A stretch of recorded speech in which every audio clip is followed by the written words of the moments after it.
The date was the 15th of October 1995. The skies were ruled by the luxury double-decker plane, Pan Am Flight 6, which had taken off from Hawaii towards San Francisco. With 70 passengers and 7 crew members on board, people were seated comfortably. Some were reading books, some gazing out of the window at the endless blue sheet of the Pacific Ocean, and some were weaving dreams about their tomorrow. But suddenly, a scream shattered the calm atmosphere of the plane. Not one, not two, but four masked men stood up from their seats. They were armed. They had hijacked the plane. The passengers froze.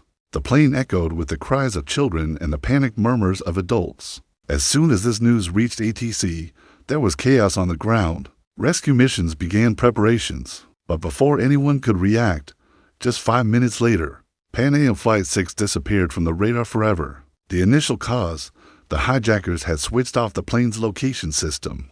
But the real threat was something else entirely, a danger that no human could control. The plane had flown straight into the jaws of the largest and most dangerous typhoon in the Pacific Ocean. Ferocious winds tossed the aircraft around like a toy. The pilots fought with all their might to save it. But for the next 2 hours, the plane's control was in nature's hands. After this deadly struggle, one of the engines failed.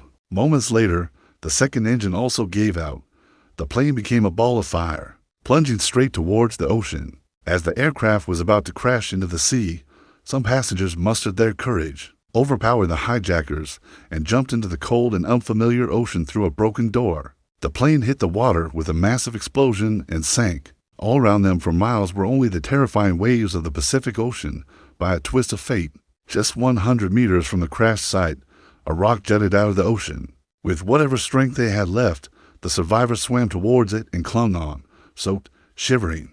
Terrified, they huddled together on that small rock. They had no phones, no signal, no hope. Even the wreckage of the plane had sunk into the depths. Then, one passenger remembered he had a pair of binoculars in his bag, which had somehow stayed with him. With trembling hands, he lifted the binoculars and scanned the horizon. That's when he saw a ray of hope on an island.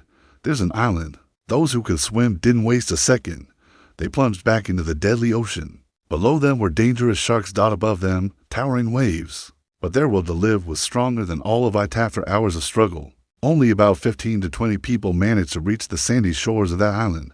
Exhausted, but alive. The people who had reached the island didn't rest for a moment. They knew they had to get the others off the rock, otherwise they would die from the waves or hunger and thirst.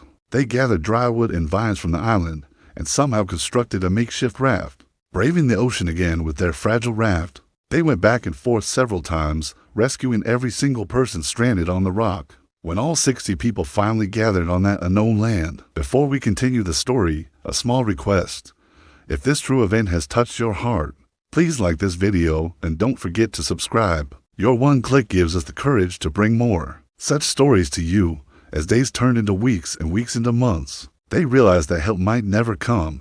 They had to learn to survive here. They began making small huts with leaves, branches, and coconut fibers. The first rains ruined all their efforts. The huts leaked badly, but they didn't give up. They built stronger shelters. Necessity taught them skills they never imagined. Some people learned to smoke dry fish so it could last longer. A nurse among them learned to treat minor injuries and illnesses with wild leaves. They decided that if they were to survive here, they had to think of the future. They planted coconut seeds all around the island. They started grafting wild plants. On the sandy shore, they arranged coconut trunks to form giant letters, help, hoping an aircraft would spot them. One day, they saw a plane in the distant sky. They screamed like madmen, lit fires to make smoke signals, but the plane didn't see them and passed by. That day, many of them broke completely. The first 2 to 3 months were the hardest. The unfamiliar island environment, lack of food and clean water, and spreading illnesses, despair, and loneliness took a mental toll. One by one, 10 people lost their lives. Every death was a deep wound for the survivors. They buried their companions in the sand with their own hands, crying helplessly. Their number had reduced from 60 to 50. Meanwhile, in the outside world, months of search operations yielded no trace of Pan Am Flight 6. The government declared all passengers and crew dead. Memorial services were held for their families. Newspapers printed their names. For the world, these 77 people had become a tragic memory buried in the depths of the Pacific Ocean. No one knew that 50 of them were still fighting death every single day on a desolate island, clinging to the hope that someone might come to rescue them. But the world had forgotten them. This was the darkest chapter of their struggle, when they felt they might be stuck here forever. 2 years passed. Life settled into a routine. They had learned to survive. Then, a miracle happened on that lonely island. A woman gave birth to a healthy baby girl. The sound of that baby's first cry changed the entire mood of the island. Where there had been only death and despair, now the music of life echoed. Everyone came to see the little one. There were tears in their eyes, but this time, they were tears of joy. That baby wasn't just a child. She was proof that life never gives up, even in the hardest times. She became their new torch of hope. They celebrated that day like a festival. 2 years later, life had triumphed over death. Years rolled by. Within 10 years, the island had developed a basic system of living. Mr. David opened a small school for the children, teaching them reading, writing, and stories about a world they had never seen. People divided tasks among themselves. Some fished, some cultivated crops, some cared for the children. They started celebrating the anniversary of the plane crash as Survival Day, singing songs, telling stories, and remembering the companions they had lost. Over these 10 years, 5 more children were born, but diseases and accidents claimed the lives of 7 more adults. The island's total population, including children, was now 48. One day, they again heard a plane in the sky. They ran. They shouted. But once again, the plane passed by without noticing them. Repeated disappointments no longer broke them. Perhaps they had accepted this as their destiny. A full 13 years had passed. The children born on the island were now teenagers. For them, this island was the whole world. This was home. The adults were now elderly. Their faces bore the lines of years of struggle. Then, one morning, a sound reached their ears, a sound they hadn't heard in 13 years. The horn of a large ship. At first, they couldn't believe it. They thought it was their imagination. But when the sound came again, they ran like mad towards the shore. They lit fires. They screamed. They waved their hands. There was one last spark of hope in their eyes. At this time, a miracle happened. The ship saw them. It stopped. It dropped anchor a short distance away. That moment is impossible to put into words. The 48 survivors clung to each other, crying, laughing, shouting. Their 13-year-long nightmare had finally ended. When the rescue team reached the island by boat, even their eyes welled up.